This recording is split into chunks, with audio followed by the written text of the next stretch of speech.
Good afternoon, everyone. A warm welcome to the first Environment Health webinar series co-hosted by DYPU School of Public Health and DCAL. I am Gopika Sitaram, Research Associate with the DYPU School of Public Health, and I'll be taking you with the proceedings this afternoon. Established in the year 2001, the DY Patil School of Public Health is driven with the vision to protect and promote population health, quality education, impactful research, meaningful community engagement, and contribution to public health policy.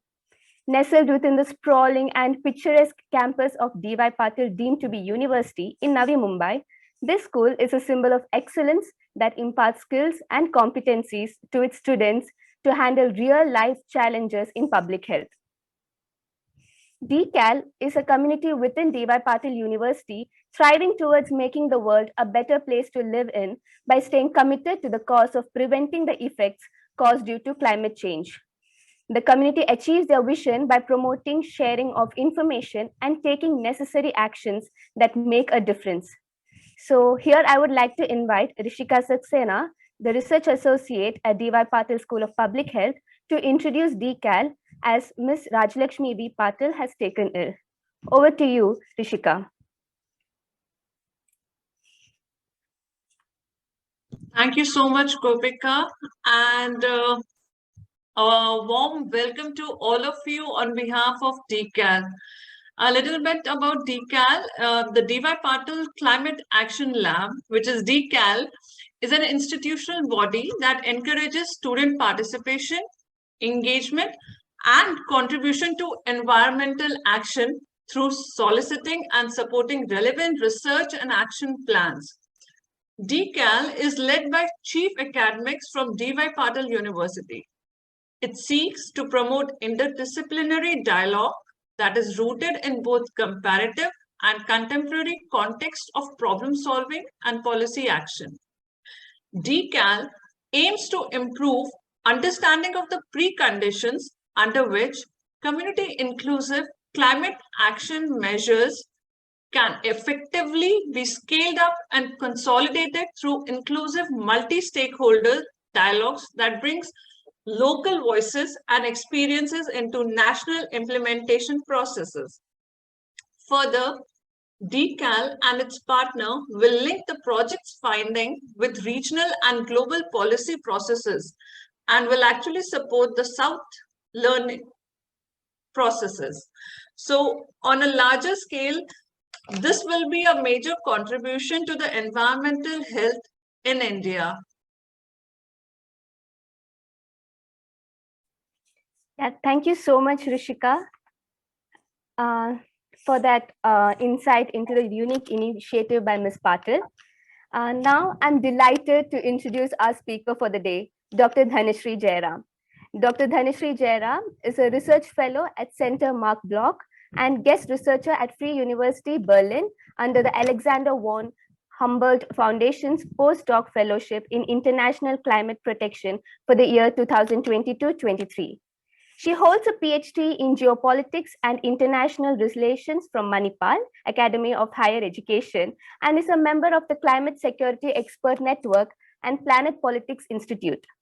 She was an Erasmus Mundus visiting fellow at Leiden University, the Netherlands, during 2014-15, and a postdoctoral fellow at the University of Lausanne, Switzerland, under the Swiss Government Excellence Scholarship during 2018-19. She has the distinction of having managed a project on climate diplomacy sponsored by the German Federal Foreign Office during the period 2015-20. Dr. Jairam is a faculty with the Department of Geopolitics and International Relations and coordinator, Center for Climate Studies at Mahe Manipal. I'm so sorry, she's a co-coordinator at Center for Climate Studies at Mahe Manipal. We are indeed honored to have you, Dr. Dhanashree, as our first guest speaker for the Environment Health webinar series. In her talk this afternoon, Dr. Dhanashree will dwell into discourses on planetary health, the various international, institutional, and policy frameworks that underpin this approach, and challenges to implementing it at the global level. Now, before we invite Dr. Dhanashree to talk, I would like to remind all the participants to keep their questions ready and that will be discussed after the talk. And if required, you can also use the chat box below to type down your questions. So, Dr. Dhanashree, thank you so much for accepting this invitation. Over to you. Thank you so much, Gopika, and also to Suma ma'am and Rishika ma'am and others who have invited me to give this particular talk. And it's also an honor because I just came to know that this is the first lecture in the series. So that's like, setting the standard. I'm not sure if I'm capable of that, but I'll try my best to do that. So thank you so much for thinking of me as the first speaker in the series and on a very important topic. And I'm very happy to note the kind of work that DY Patil University is also doing, deemed to be university is doing in this area. I hope that I will also get to hear your comments, your ideas around environmental health governance, which, of course, as one would imagine, has a lot of challenges and has met with a lot of roadblocks in the past few decades in terms of implementation and just the matter of ideating around how to deal with this and how to build discourses and frame this issue in a way that we can deal with multiple issues at the same time. So with that sort of brief introduction, what I'm going to do is to just introduce the idea of planetary health, which is something that I started looking at recently as well, because how the global governance framework around environmental issues, climate issues, and other issues are really revolving is actually more of delocalization and looking at issues from a more global perspective, because these issues are interconnected with each other and there are so many interdependencies between various levels of governance like local, national, regional, international, or global.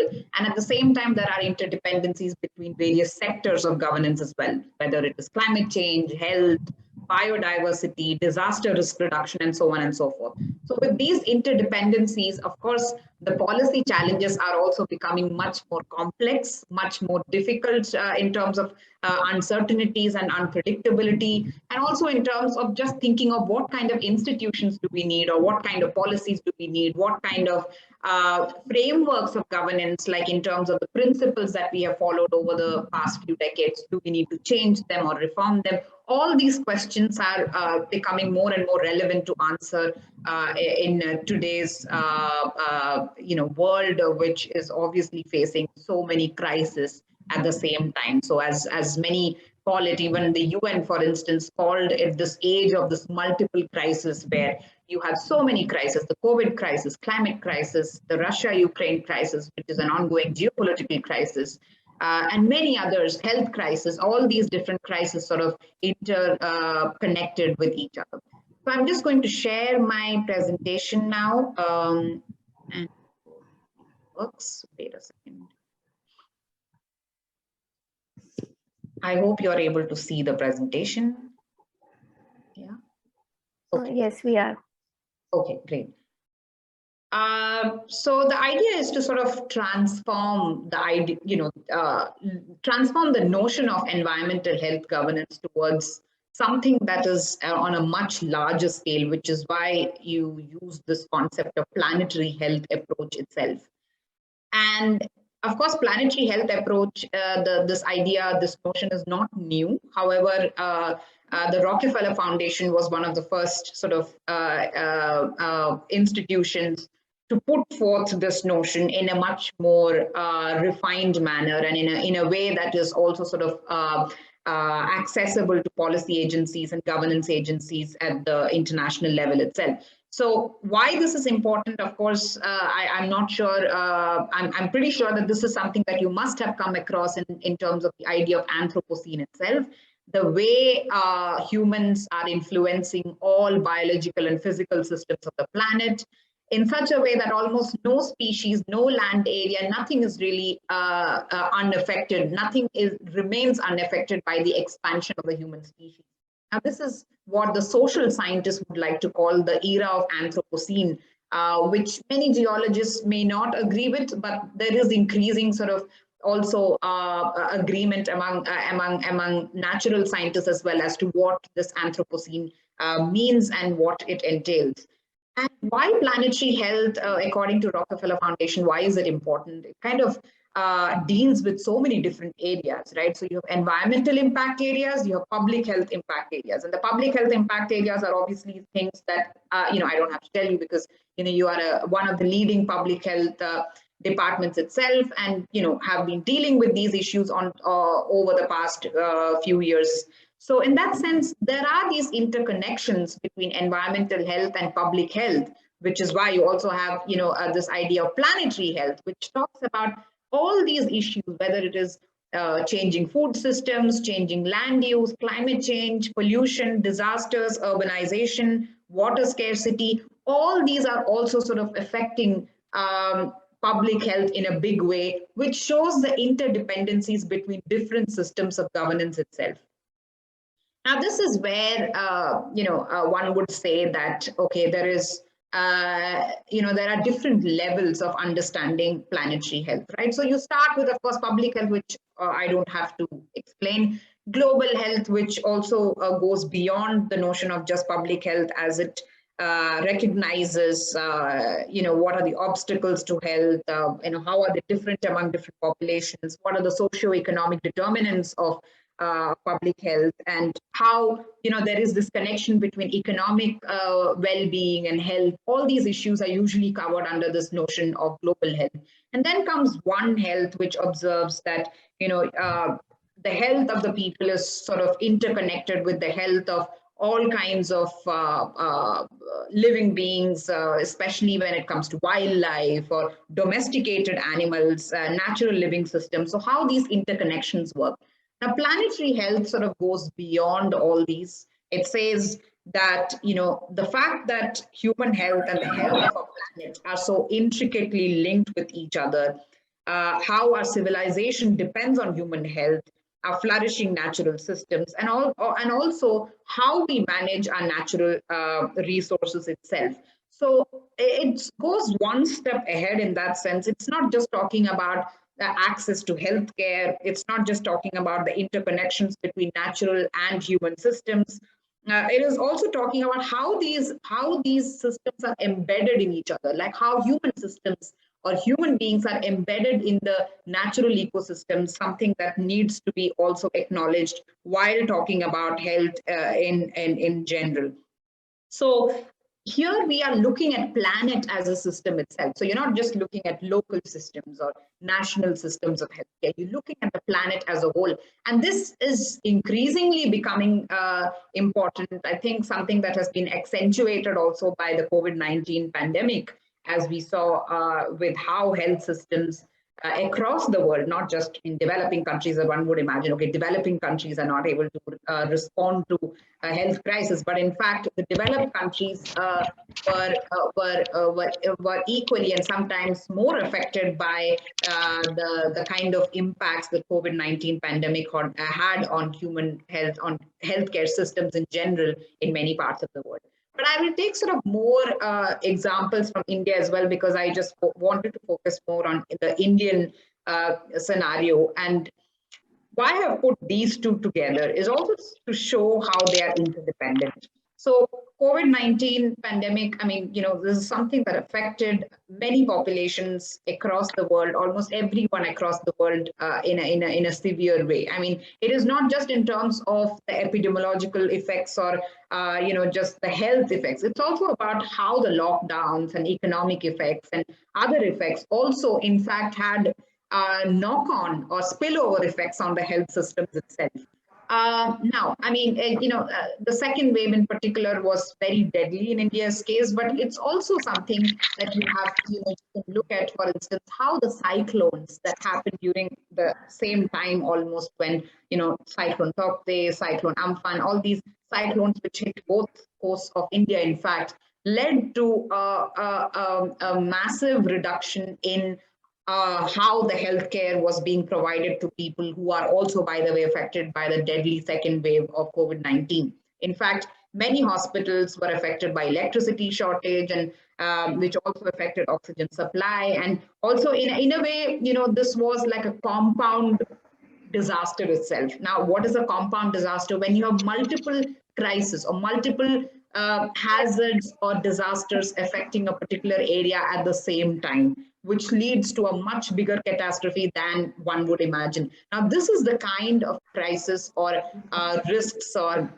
the kind of disasters that we're looking at today, which is not just a one single disaster. It's like when you have many disasters, or maybe 2 or 3 disasters happening at the same time, which also have the cascading impacts, which I will come to later. Other issues, COVID-19 just opened up a Pandora's box in that sense about how inadequate our healthcare systems are to deal with the kind of health crisis that we are looking at today. Another major problem or challenge that India is facing today is the level of pollution in many of Indian cities, and in fact, not just in Indian cities today, but also in rural areas where the pollution levels are rapidly increasing.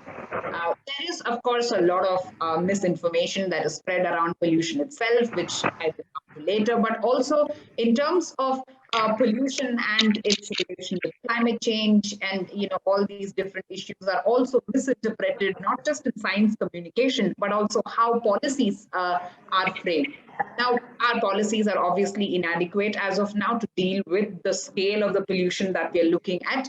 But this is something that affects respiratory health, and it also has cascading impacts. For instance, how it reduces the capacity of human population to really engage in productive work, which also has knock-on effects on economy and other sectors which are dependent on human productivity itself, which has a sort of capitalistic notion of what productivity means. But then all these issues are therefore again show the kind of scale and interconnectedness between different sectors. Water pollution is another major factor. Again, I think water pollution and water contamination is one of the most researched upon. And, there is a much better policy framework when you talk about water contamination.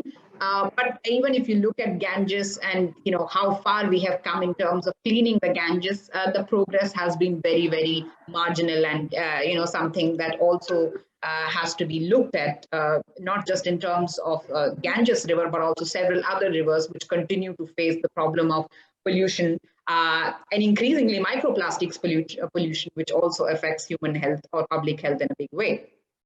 Heat stress and heat waves, again, I don't have to say much about it. Recently, also India experienced severe heat wave, and a much prolonged heat wave as compared to what it has faced in the past. And this also has to do with climate change. And the recent IPCC reports have also made it clear that the intensity and frequency of heat waves will further increase as temperatures rise across the world, particularly in regions like South Asia.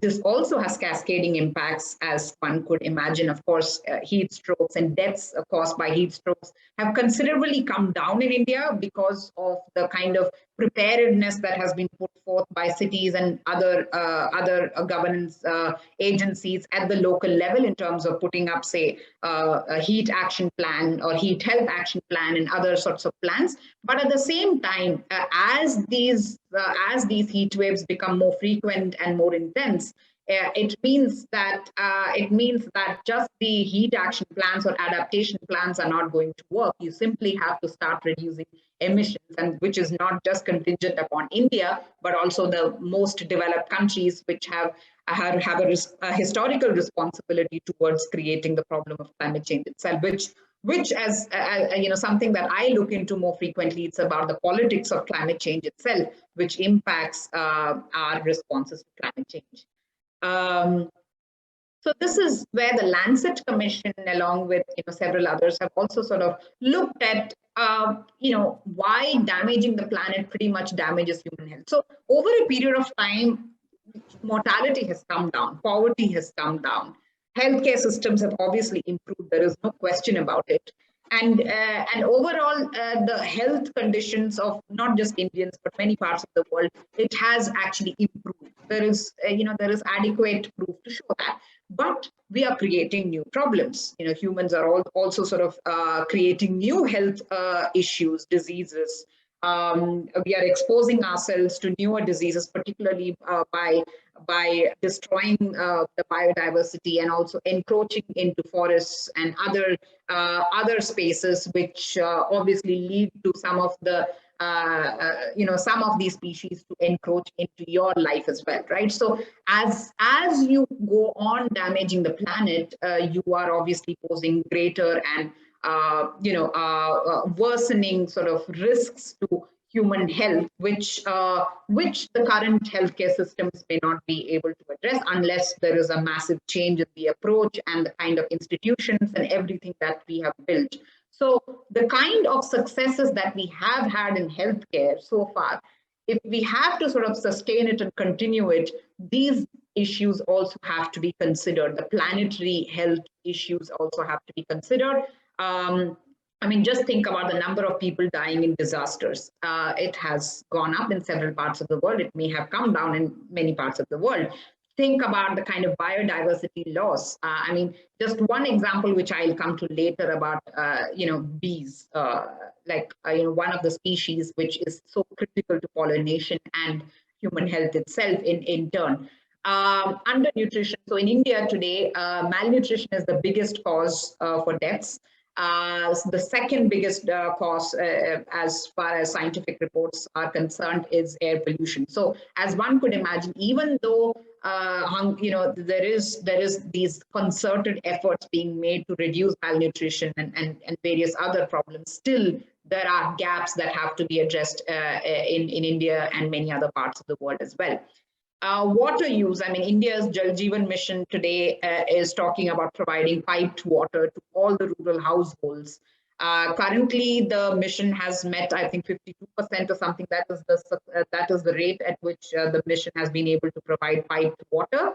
Many government schools, Anganwadi centers, and many other centers have also been able to provide, have also been connected with piped water today. But still, 40% of the world's population could be living in areas under severe water stress. So what does that mean for health in general? This is something that also has to be looked into.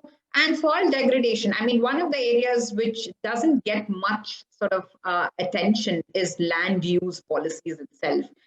Deforestation gets a lot of attention. Especially in tropical and subtropical parts of the world, like Brazil and the Amazonian region, also the Indonesian, Malaysian part, also the Indian rainforest. But then the soil degradation is much more than just about deforestation. It's about agricultural use. It's also about what kind of chemicals you use. Maybe industrial use. So there are various factors which also sort of affect soil degradation or has these connections. So in effect, climate change is one among several issues that we're looking at, which is why the planetary approach again sort of helps us look at these issues in a more in a broader perspective. Now, this is what I was talking about, like biodiversity extinction. In fact, even the many intergovernmental agencies have also spoken about that we are looking at this mass extinction that may happen, very soon if humans the exploitation by human beings of the biodiversity itself doesn't stop at this point in time.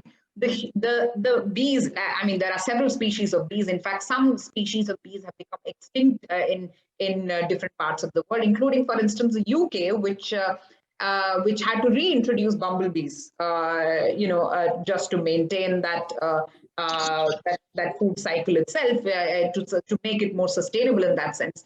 Now, the bees are being affected. The different species of bees are being affected by pesticides, by air pollutants,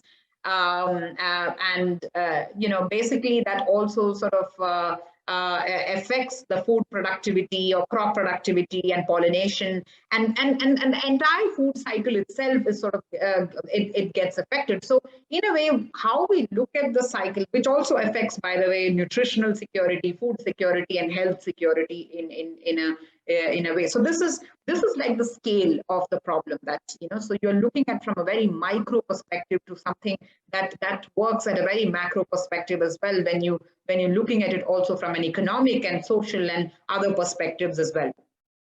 I mean, pesticides, for instance, are one of the biggest causes of these bees actually becoming endangered and extinct in many parts of the world. And that is why, in fact, in some countries, like including in European Union, many countries have banned the use of several pesticides that cause this kind of extinction of species, or that affect the pollination itself. This paper by one of the German think tanks, in fact, talks about the various aspects of planetary health. So one is, of course, the healthy relationship between humans and nature. I mean, again, talking about the interdependencies and the embeddedness of human beings in the natural ecosystems itself. This is an approach that is not new to India. In fact, if you look at I mean, if you look at India's ancient thoughts, or also about, the kind of thoughts that have existed, they or even indigenous knowledge or traditional knowledge around environment, they all talk about this interdependencies. So in a way, what modernity and how, the kind of idea of development and GDP has, or growth development, the development trajectories have evolved over a period of time. It actually leads to an understanding of nature which is separate from human beings. So we tend to sort of evolve a view which is more anthropocentric, which is like human-centric, which talks about a very human-led or human-led discourses around nature itself. So this notion has to be sort of replaced, or at least, the old traditional thought around nature and human beings has to be brought back if we have to think about the planetary health approach in a more comprehensive manner. The healthy planet and healthy societies, how we frame healthy planet. And healthy planet is about, management of resources. It's about sustainability in whatever activities we undertake. It's not about trade-offs, it's about synergies as well, because we're talking about, different sectors which are connected with each other. And that is why you talk about healthy healthcare systems. Healthcare systems also need to evolve their views around, planetary health itself, because again, the more antibiotics, for instance, we produce, which are meant to improve healthcare, can also cause damage to planetary health, which in effect can damage, human health itself in that sense. So healthy healthcare systems, which also, has to take care, for instance, of the greenhouse gas emissions. That is why we are increasingly talking about powering healthcare systems with solar energy, wind energy, especially in decentralized systems. Like in many parts of Africa, for instance, the WHO has been focusing on setting up decentralized healthcare systems, which focus more on producing energy from solar and other renewable sources of energy. So WHO is not just one IRENA, for instance, which is a renewable energy agency. International Renewable Energy Agency has also been looking at possibilities of this, co-benefits, where you improve healthcare at the same time you're also able to reduce emissions. So you're also able to find synergies between different sectors as such. Healthy living environments. I mean, this is also about, whether there's air pollution, whether there is also pollution inside your houses, your buildings, for instance. So this is something that is being tackled, like in cities like Delhi, where you're setting up all these air purifiers and everything, but air purifiers require energy, which also sort of has to be looked at. Air conditioning, for instance, how many people have access to air conditioning during a heat wave? Not everyone has, especially if you look at the informal sectors in India, where a lot of people, a large proportion of the Indian population is still employed by the informal sectors, who are dependent on daily wages and therefore do not have the sort of economic capacity to buy air conditioning. So healthy living environments is also sometimes a matter of privilege, but at the same time, how do we have access to it in a sustainable manner? Like air conditioning can also lead to more greenhouse gas emissions. If you're still using some of the ozone depleting substances, this will also have effect on the ozone layer itself. Healthy mobility, again, I mean, vehicular pollution is one of the biggest contributors to air pollution as well, which is well-known fact. I mean, so you're talking about electric mobility, which is also something that is catching up in India and many parts of the world. But however, at the same time, electric mobility at what cost is also something needs to be looked at, because for electric mobility to work, you will also have to increasingly mine minerals, in some of the most vulnerable areas, ecologically and socio-politically vulnerable areas of the world, where you mine for lithium and other minerals that you need for electric mobility. However, one positive part about electric mobility, apart from the greenhouse gas emissions part itself, is that the cost of electric vehicles has drastically come down in the past decade, just as the cost of producing solar energy has come down. So these are some of the positive signs which show that there are solutions which need to be scaled up, and at the same time they need to be scaled up in such a way that it doesn't have backdraft as in negative consequences of climate action on, say, some other sectors, like on health of people where the mining is happening, or pollution which is caused water pollution, say, which is caused by mining for these minerals itself. So healthy mobility, like focusing more on public transportation and electric mobility, all these different aspects are also being considered more and more in global planetary or so-called planetary health governance. I wouldn't say there is actually a planetary health governance as of now, because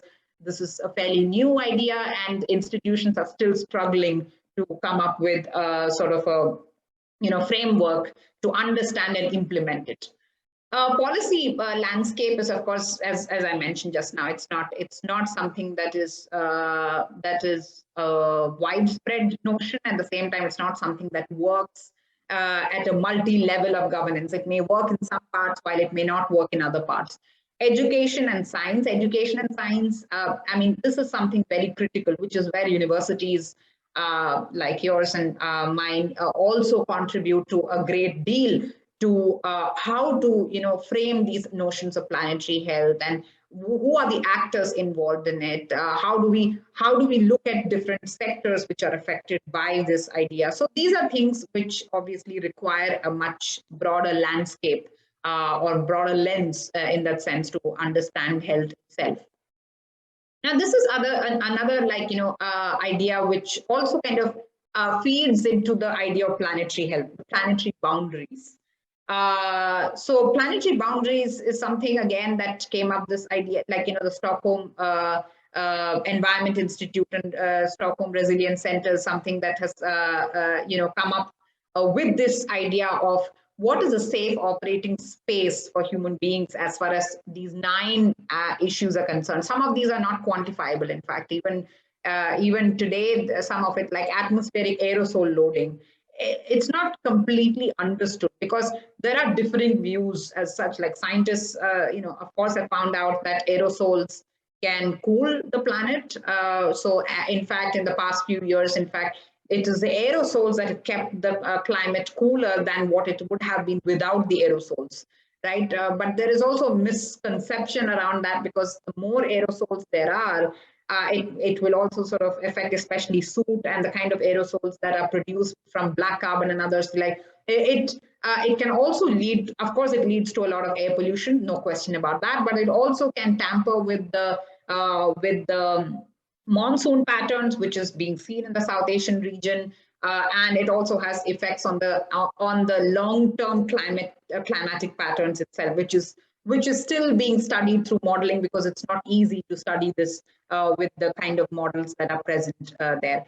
But yes, you can look at, okay, land system change or climate change and ocean acidification, some of which we are still operating within the safe operating zone, and we should try our best not to cross that limit.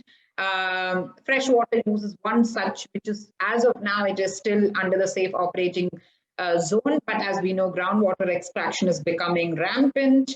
And there's also like a lot of pollution, which is being caused by contaminants, and also with arsenic, which is seen in parts of India and other parts of South Asia as well. Novel entities is very critical in that sense. This is something which is well beyond, and there is actually very less governance regimes that talk about novel entities. I mean, novel entities are like plastic pollution, including microplastics, or heavy metals pollution. Now, these are elements which, I mean, recently, of course, there was a global sort of framework to govern plastic pollution. However, this is very new as well. So in that sense, there are several spaces which, or several issues on which we have already crossed the threshold, and there is possibility of bringing it back before it kind of becomes irreversible as well. So bringing it back to the safe operating space.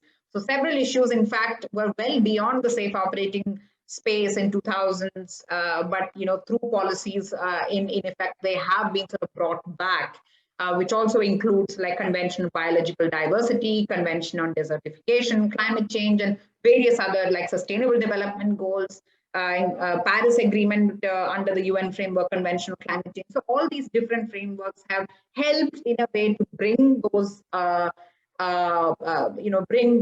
the thresholds back into the safe operating zone in some cases, or at least closer to it. But many are sort of well beyond like the capacity of the planet itself. And as I mentioned earlier, there are systemic cascading risks as well. So this is how we need to sort of understand planetary health and systemic cascading risks of something like climate change. I mean, this is just climate change. If you have to take biodiversity and various other issues, it would become a much bigger gamut of problems that we're looking at. So, I mean, just as an example of how there is systemic cascading risks around health. So drought, wildfires, flooding, which is caused by changes of precipitation patterns and other climatic hazards, which also kind of causes biodiversity loss, ecosystem collapse, changing human interface with biodiversity, and which also actually leads human beings to be more exposed to vector-borne diseases, emerging infectious diseases. I mean, we're looking at different diseases now erupting now. There is also a fear of, for instance, in Arctic, where there are a lot of bacteria and viruses which are, dormant under the permafrost and under the sea ice, which has been, frozen permafrost, which, for ages, slowly with climate change, because the ice and permafrost, ice is melting and permafrost is thawing very, very fast. These viruses and bacteria may become active again. Now, how will the world respond to these kind of challenges, where bacteria and viruses that have been, say, in the deep forest or under the sea or under the permafrost or the frozen landscape, if they become they become active at some point, how is that going to change the whole landscape of health governance itself? Are we ready to deal with it, like including the fact that this is going to cause a lot of other problems, including cardiovascular and respiratory diseases. And of course, this will have knock-on effects on poverty levels, failing healthcare systems, sometimes even mass migration, where a lot of people getting affected by a particular disease or particular climate-related disaster can also lead to many people trying to migrate into safer zones.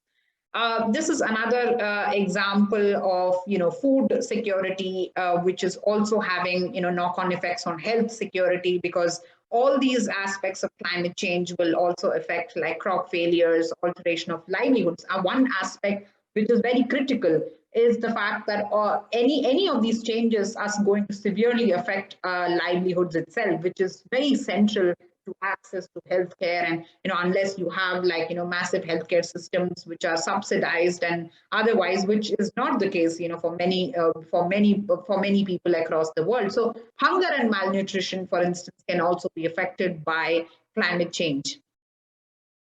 This is energy insecurity, which I mentioned to some extent in the previous slides as well. So these are all taken from this report produced by Chatham House. So I would recommend that you can take a look. I mean, I can share this presentation with the students and others, and the links are there, so you may take a look at how these charts are really drawn up. About just the fact that you have heat stress, reduced river flows. I mean, this is what is actually being experienced in Germany today, where, I mean, for the first time, in fact, in a long time, you have rivers drying up because of extreme heat and climate change related extreme heat. Drought conditions are becoming severe, and which is also, by the way, affecting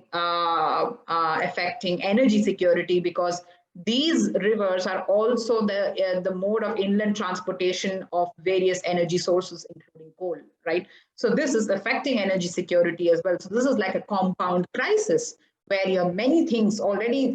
Germany is facing energy insecurity because of the Russian gas reduction and the threats that is being the threats that are being posed by Russia in terms of the gas supply through the Nord Stream, but climate change is also adding to the problem. So so this becomes like a threat multiplier kind of. It becomes like an additional burden on the German government, and which is something that, as I mentioned, it is also something that is affected by that is also being experienced by many other countries. France, for instance, many of its nuclear plants are working under capacity now because they don't have the cooling. I mean, it's just one factor, but one among the factors is that they don't have the cooling water, which usually comes from the French rivers, which are drying up, in the summer.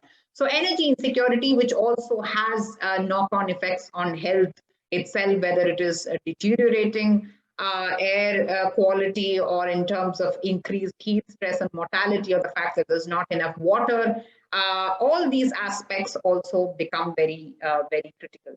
Now, this is how the World Economic Forum and various other agencies, have started to look at the risks that we face. All these different issues are interconnected with each other. And this is why it's called something of a network analysis, where you have so many factors interconnected with the health aspects itself. Now, some of the well-known principles that have been used so far in health governance and environmental health governance in particular, it talks about the polluter pays principle, which is probably the most common one. You have precautionary principle, where you don't wait for complete scientific certainty over the severe harmful effects, or irreversible effects of whatever the activities you're carrying out.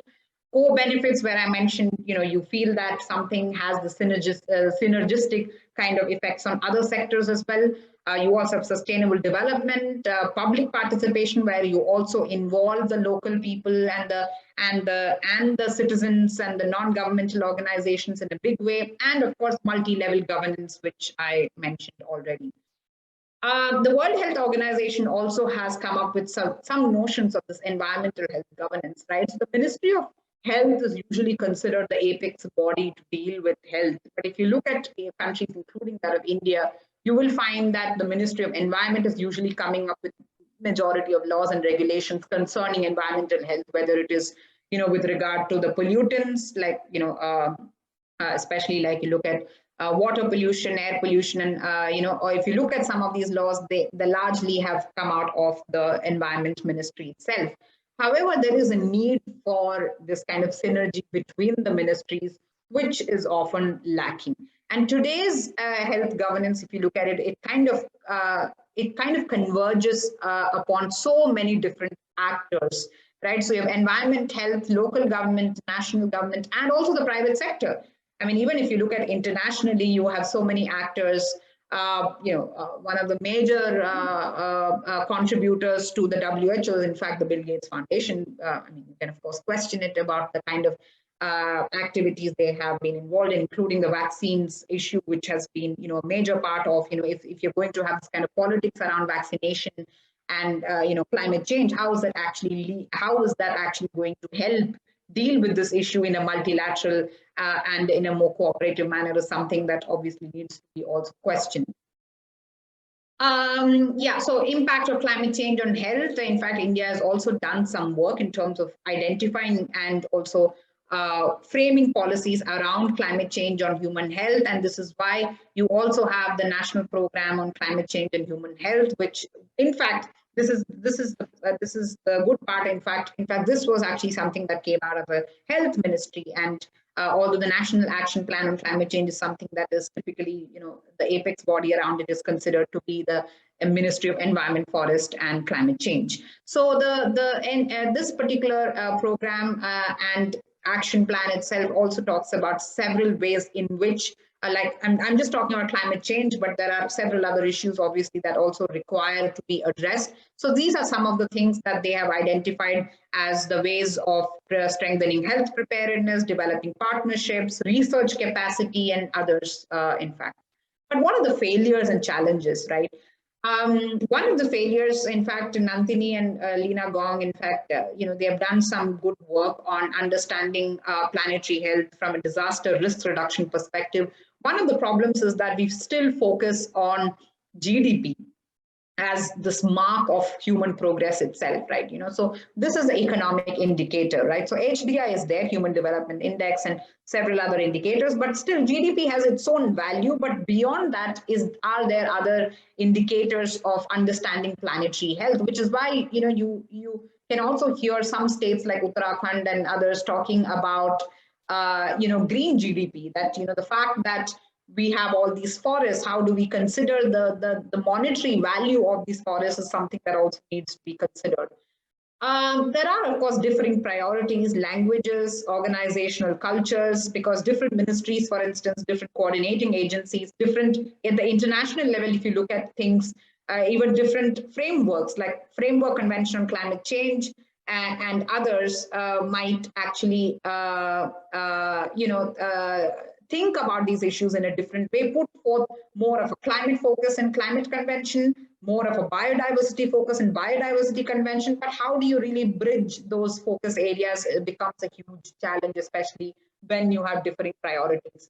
And in India in particular, you can see that there is also this gradual dilution of various regulations over competing interests, whether it is a Forest Act and other acts. In recent times itself, we have seen like even the EIA, environmental impact assessments, and other things have been diluted to a large extent to actually promote more development or industrial growth itself. Bureaucratic inefficiency it's a huge issue, because there is a lack of technical capacity, because not many people within the bureaucracies are also aware of the technical aspects. There may not be funding. There is also capacity problem, because you don't have enough people dealing with these issues. So the same people are sort of overburdened with also dealing with multiple issues today, especially as these multiple issues arise. And this becomes like a huge problem when you have a lack of capacity, which also kind of affects enforcement itself. Now, poor science and communication is a major issue. Like I said about air pollution, for instance, there has been a lot of studies on air pollution. But there is some kind of bad science which also gets kind of produced around it. In fact, like the fact that some people say, oh, the Indians can adapt to air pollution much better, their lungs are stronger or something like that. But that is poor science. In fact, there are also enough studies which state that there is nothing that, which is also a colonial mentality, in fact, which comes from this colonial science.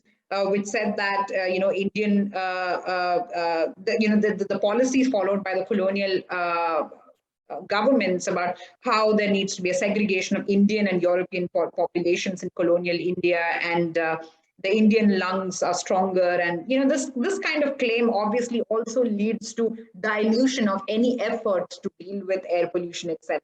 And also some people say there is not enough kind of evidence to show that air pollution directly leads to all these deaths.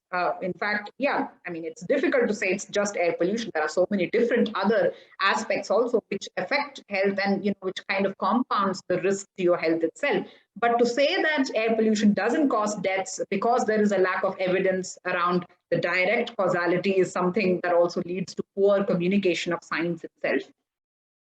But I think one of the biggest problems is a lack of coordination itself between different implementing agencies.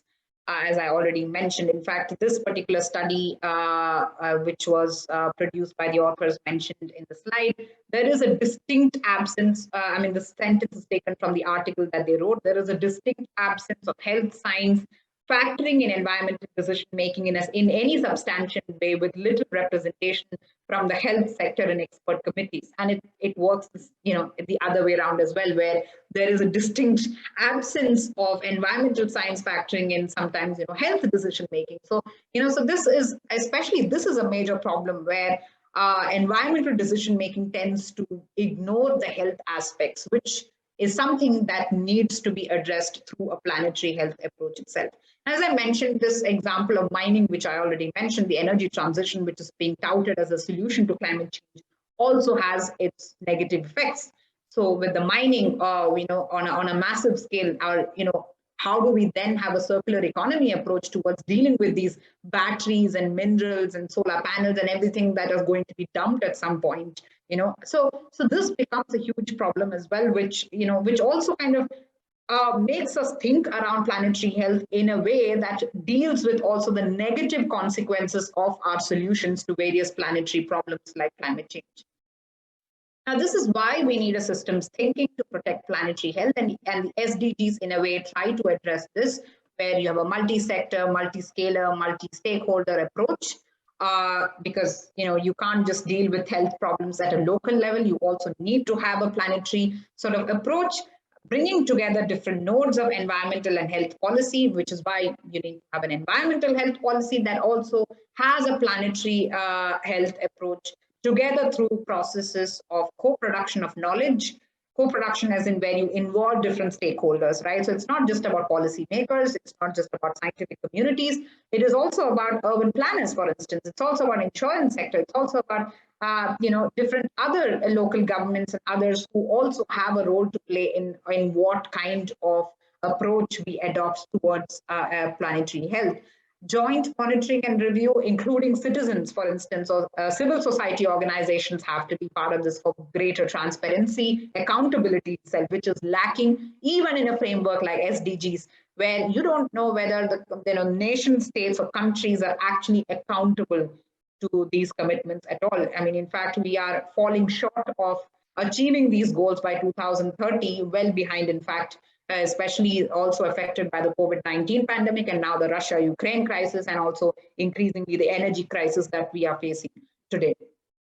And of course, networking between different levels of governance in terms of the fairness and efficiency in legal procedures itself. All these become important to protect planetary health. So yeah, so I will stop there. Thank you so much. And here's my email ID if anybody wants to reach me. Yeah, thank you so much. Yeah, thank you so much, Dr. Dhanashree, for this extremely insightful talk. Now I would like to call upon Dr. Suma, the Dean of School of Public Health, to summarize the talk and provide us her concluding remarks. Over to you, Dr. Suma.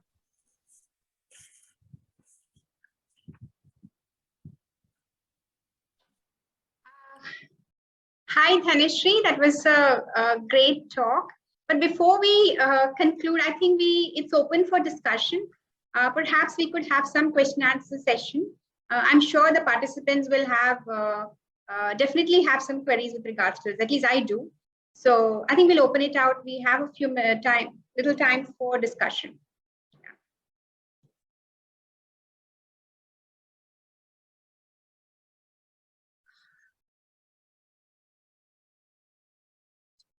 Even I have question. I'm just waiting for others. No, you can start, Rishika. No hesitation. Yeah. So thank you so much, Dr. Dhanashree. It was actually a very insightful presentation. We kind of knew things in pieces. This is the problem, but you had put everything together. My question is, what I could see through this presentation is that different government bodies for different problem areas. But what actions, or is there any plan to collaborate different organizations to come together to have a focus like better health? Because everything is so independent. If we look in just one aspect to reduce if you look at climate change, it's everything gets affected. And if we look at betterment of health, then the other things gets affected. So I'm still left with the question, what next? How do we bring this together?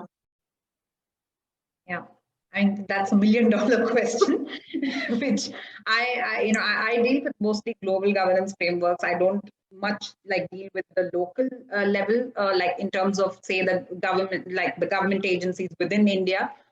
To some extent, yes, just in terms of how they interplay with the global governance framework.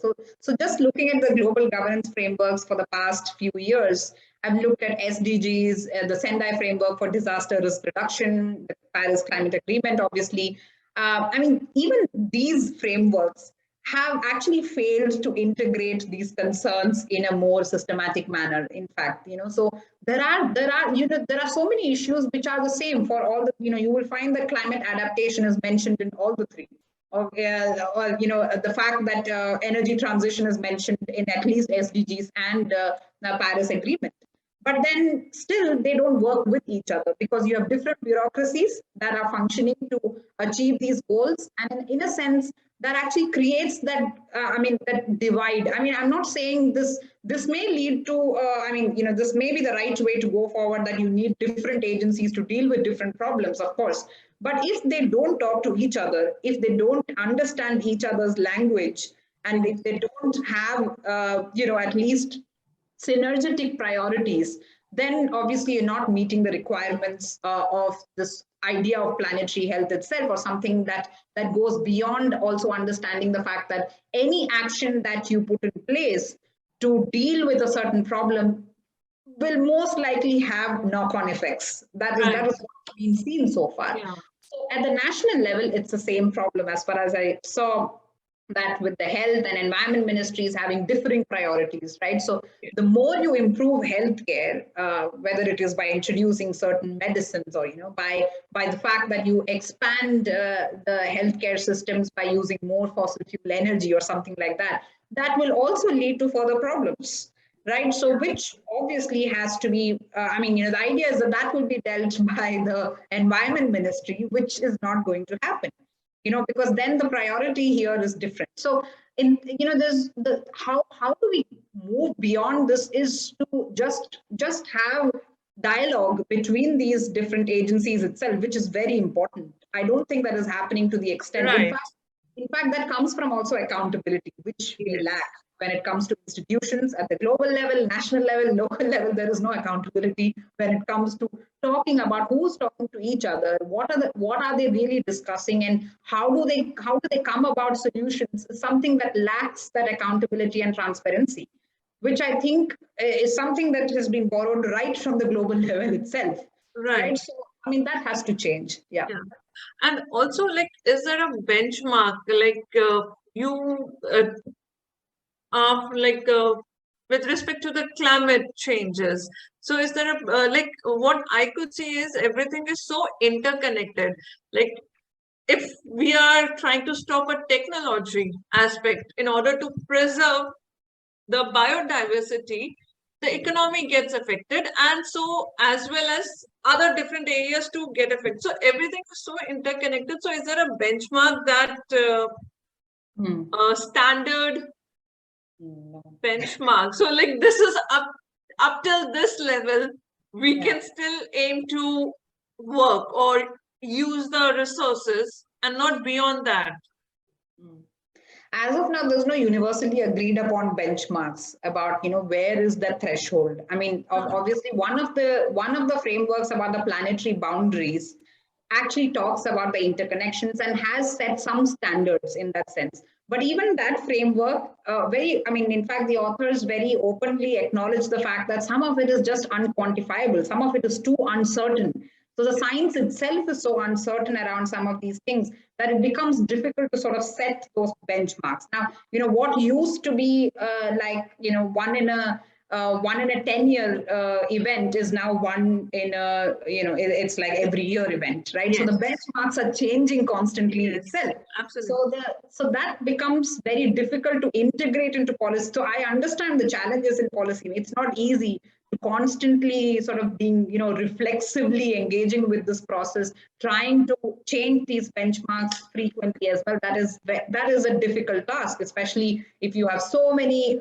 people and agencies involved in dealing with similar issues. That is where, of course, the technological aspect is very critical as well. I mean, very often we think of technology as the solution, right? So everything, there is a technological solution to it. It's that optimism around technologies to solve all our problems, which is prevalent, of course. But I think that attitude is also changing, which is why even when we are saying, for instance, AI, like artificial intelligence is being, it's like the new thing, the fourth industrial revolution, that's going to change how we deal with global governance of climate change, health, and et cetera, et cetera. But I think that's where the social scientists need to step in. The social science has been also relegated in governance approaches towards these issues for a long time. That is changing slowly, where these benchmarks also have to, for instance, take into consideration justice-related issues. Right. The fact that there are some people who don't have access to air conditioning. There are some people who are more vulnerable to disproportionate impacts of climate change. The fact that, the technological access itself is something that some people have while others don't. So that is also a benchmark that is unfortunately missing in many of these policies itself. It's like a blanket approach, which doesn't help. Yeah. Thank you so much. So it was quite, I knew everything, but it was in pieces. Now actually looking at it and with the flowchart, the interconnectedness of everything, it's kind of quite very eye-opening, and I'm definitely leaving it with a lot of concern. Okay, what actions? So thank you so much. Thank you. Thank you so much. Thank you. Yeah, going with that benchmarking, Dhanashree, like you rightly said, though we have uniform policies across, when you look at it, developing countries at this stage in time, they need to invest in development, Yeah. and that's definitely going to have an impact on the various aspects. So how do we bring about a balance here? That's the thing which is worrying. If you're going to say, oh, you have to conserve the environment, we need to bring about, stop the climate change, but I don't know if it's going to be the equal contribution from everybody. There needs to be some kind of, so how can this balance be achieved? Any thoughts on that? Yeah, I mean, that again, this is something that starts at the global level, where there is a historical responsibility of some countries, and even within these countries, the lifestyles of people who live in the global north, the developed countries, is something that is of major concern. So, I mean, you cannot ask the the people who are just barely meeting their daily requirements to reduce their emissions, who don't contribute to emissions, literally, right? So then that's where I said the justice is something very important to discuss as well when we talk about, trying to have this uniform. So the planetary health cannot say that it's a uniform policy for the entire world. We need to have these different benchmarks for different countries. In fact, even within countries, even within India, I mean, you have some sections of the population obviously contributing to the third largest emissions of the world. It's not the entire population. So the equity within the country is also very important to discuss in that sense. So the developing countries have to frame, sustainable development is possibly one term which has sustained for such a long period of time. Since the 1970s, we have been talking about it. I mean, since the Stockholm conference itself, this is something that India is talking about today as well. Like, okay, we need to develop in a sustainable manner. But, we have to also look at what that sustainability standards are. Are these standards being diluted over a period of time with changing regulations, with the fact that, some communities are left out of decision making, or the fact that, some sectors are not adequately represented in decision making around, say, health. For instance, if you looked at the National Action Plan on Climate Change, until recently, health was not something that was prioritized in the National Action Plan on Climate Change itself. So in that sense, the policies have also been lagging behind. So I think the benchmarks for developing countries would come from the fact that, I mean, that's where I argue, for instance, when you look at the heat waves, I mean, heat waves are not created in India, right? It's not created in South Asia. It's happening across the world, and it is happening because of a global phenomenon, and it is something that is related to climate change. So, and how many people are actually being able to cope with the heat wave in India? Not many people. In fact, many people are just forced to just go out of their homes and work because they don't have a choice. That is where equity and justice come in. And not everybody has access to air conditioning, for instance. And is air conditioning the solution to everything? So that you provide air conditioning to everyone, and if that will solve the problem, it will not. You still need to mitigate climate change, and that is where the developed countries have to start their, get their act together, which is unfortunately even today it's not happening. Like, I mean, yeah, you can say US has come up with its first climate law in, the Inflation Reduction Act for the first time has some climate regulations, but it still falls short of actually reducing, say, subsidies for fossil fuels. It still hasn't addressed most of the problems in regard to climate finance that is meant for developing countries to help deal with climate change. So there are gaps in climate finance, there are gaps in the fact that technology transfer hasn't worked. So the developing countries are constantly at a disadvantage, when it comes to dealing with these problems. So the planetary health approach, which has to take the local sort of conditions and context specific conditions into consideration, where I feel the local governments will play a big role. So you can't really focus on just the national level legislations, but I think the local governments are increasingly sort of playing a big role in transforming these conditions better. And I think that's where we also need to focus on more and more. Thank you, Dhanashree. Yeah. Any more queries? Actually, I had more like a comment. I'm not sure. So correct me if I'm wrong. The thing is, when you talked about the bees on one particular slide, it reminded me of a book that I read, The Sixth Extinction by Elizabeth Colbert. It was a big hype that particular time period because it talked about how there's a possibility of a mass extinction, and there's there's like step-by-step process to it. And she talked about certain amphibians going extinct, and even the coral reef. So that I was aware of it, but still it still took me caught my attention, because I was shocked that coral reefs going extinct had an impact on our livelihood, like on our lives. And they talked about she talked about how it was going extinct. It was due to the fishing culture. The ships, they used to have like a huge net which would run through the seabed and destroy the entire coral reef there. And I read that and I felt very guilty of eating fish. So I went into this whole spiral about it. So that's what. And then it got me thinking, now, should I stop consuming fish, or how is it? That's the same thing which Dr. Suma and even Rishika was talking about, like, this benchmark, developing countries, can they actually follow all these things? Can I become a vegan in India?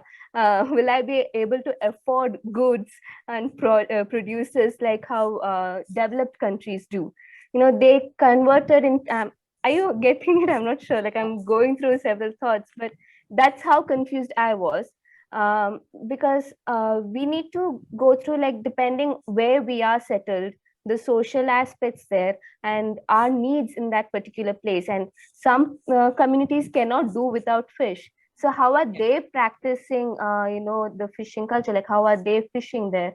Those are kind of things that we have to look upon. So there's something that I've come across, like, people go and abide by the opinions of developed countries. They're like, no, fishing is bad, so I'm becoming a vegan. So I don't know. I'm so sorry if I'm confusing you, but it's just a thought that I had, like, because we tend to follow the footsteps of the developed countries, but we can't really practice it over here. We are not in that right space. So do you have any thoughts, or are you confused because of my... Dr. Dhanashree, can I also add to that same example, my question which I had asked, what Gopika just said, like turning vegan, is that the solution? There is so much of interdependency. What the effect, the livelihoods of the fishermen, and in turn the economy, and in turn then we don't know what will be the future impact of it. So it's so interconnected. So again, the same question. I think we got into that inquiry mode.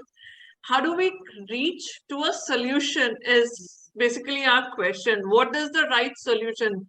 Whatever we think, something or the other is getting affected. Did I get that? Because I am having that question.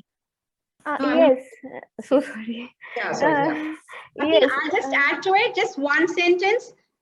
Think global, but act local. Yeah, that's what I was going to say. Yeah, absolutely Yeah. right. No, Because because continue, go ahead. no, because turning vegan in Western societies, it might be the right way forward because it's a high meat eating, meat consuming societies, which also has its own health problems associated with it, which is something that many people are experiencing as well. So that is, I mean, it's about the plant-based diet and all that, which, I mean, some of it is obviously like a fad, which I'm seeing with my own eyes, say, in Germany. I won't say everything is like comes with a, but okay, you look at where does this plant-based diet come from? A lot of soy cultivation, which is highly water-guzzling crop.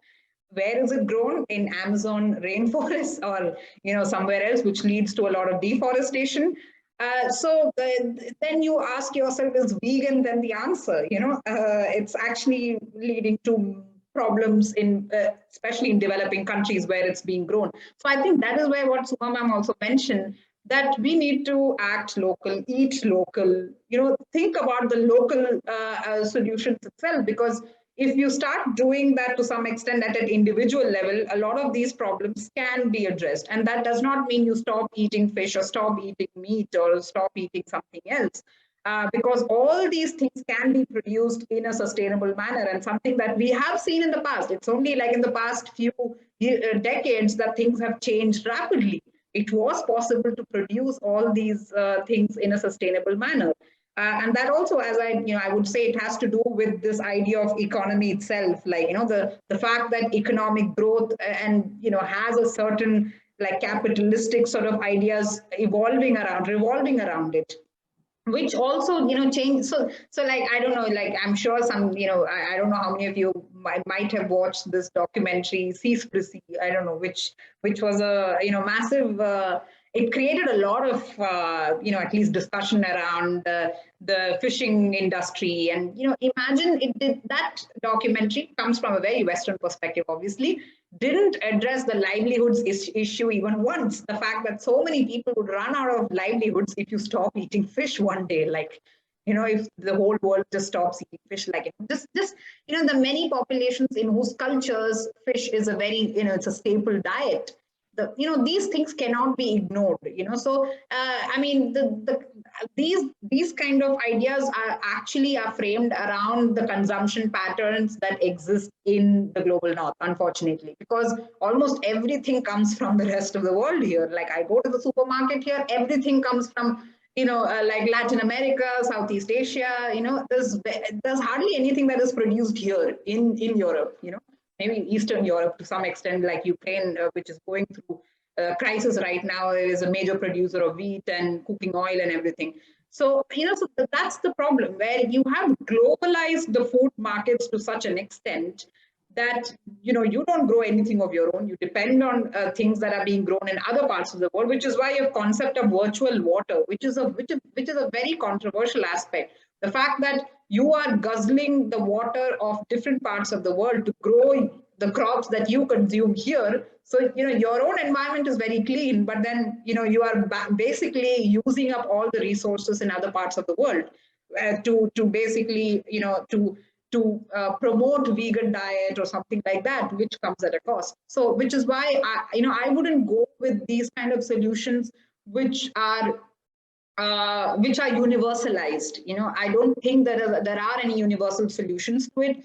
And these issues have to be dealt with at a very local level. And another example about the fishing industry itself, like the conflict that you see between India and Sri Lanka today over fishing, it's a massive problem. So earlier, you had, of course, fishermen from Tamil Nadu who always used to cross the exclusive economic zone, used to fish in those waters and never had any problems. But today, you have these highly mechanized boats, trawlers, which can fish more. Like you said, you just throw out these big nets and they can just catch everything and anything. Also, species which are not eaten are just caught by these nets. So that's actually leading to problems between India and Sri Lanka, because more and more fish in the Sri Lankan waters are being now caught by Indian fishermen. Now that's where, again, international legal regulations or whatever that also come into play as to whether this should be something that can be acted upon. So you have countries like China, Chinese trawlers are all over the Indian Ocean today. Big boats, the kind of technology that India doesn't have or other countries in South Asia don't have. So the capitalization of this kind of industries which have worked sustainably in the past are leading to massive problems, which is why the more and more we invest in technology, we also need to think of the negative effects of these technologies and have to come up with some kind of legal provisions to ensure that it is not overexploited, which obviously which doesn't happen very easily. Yeah. There's a comment by Dr. Dikshit who says, minimalistic lifestyle solves much of the environmental problems, but everyone should practice it. So I guess that's the money. It has to start from the elite then, it can't start from the lower bottom. So yeah. I think there's a very thought-provoking and very insightful talk, Dhanashree. We thoroughly enjoyed it, and a lot of food for thought and a lot of aspects that probably as a public health professionals we can also look into. And thank you for introducing the concept of planetary health and the various governance activities, etc. It was truly very insightful, I must say. In fact, even the national program on climate change and human health, we actually have not really gone much into this detail. So that was another thing which, thank you for introducing that. So see that the awareness about this particular program is so not there as compared to so many other programs we constantly talk about, whereas this has such an impact on, on an overall health. And like you rightly said, coordination between different, agencies, the health agency and environmental agencies and so on. But that's always been a problem, right? When you see a road being laid, the PWD will come later and dig up the road, the road has been laid. So there's never a coordination between these various agencies. I think that's crucial in any aspect, and particularly so when we talk about environmental health, like you rightly showed, the various interconnectivity. And so I think it's very important to, think together, brainstorm together before we take. So we'll definitely see that perhaps we should also be part of these environmental activities. And yes, you have to be part of the health related activities. That's how it's going to work. And including youth, having youth work towards it, I think is the way forward. And that is something I think is very evident here. We have you, a very, a person who has been working in this field from a very young age and, continuing to do that. So yes, you have the youth power, which will, take this country forward and the world ahead in terms of improving environmental sustainability and so on. And we also had Ms. Patil, who actually, her concept about the DCAL, the Climate Action Lab, I think is really a unique initiative. She's just all about 19 years old and has thought about environment sustainability. I thought it's pretty commendable, and trying to bring about certain changes.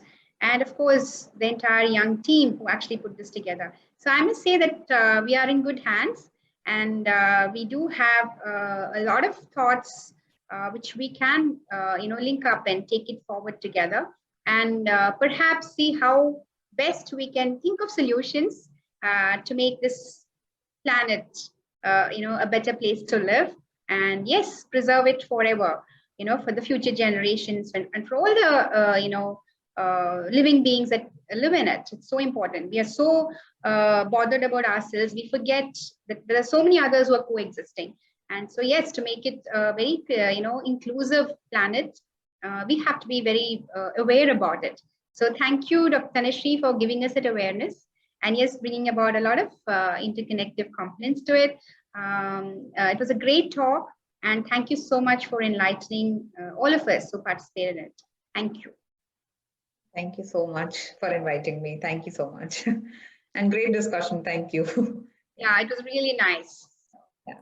Yes. Yeah, thank you, Dr. Suma. Thank you so much. So with this, we have come to the end of our first environmental health webinar series. The School of Public Health is grateful to Dr. Dhanashree for sparing her valuable time for the webinar and making it a huge success. Thank you once again, Dr. Dhanashree. I would also like to extend our sincere gratitude to Ms. Rajlakshmi V. Patil and DCAL for collaborating with us for this initiative. And also a big thanks to our Dean, Dr. Suma Nair, for providing us with the opportunity to conduct such impactful webinars. Finally, thanks to all participants for being present throughout the webinar and energizing it with their presence and their thought-provoking queries and comments. Thank you once again to everyone. So thank you again and have a great evening.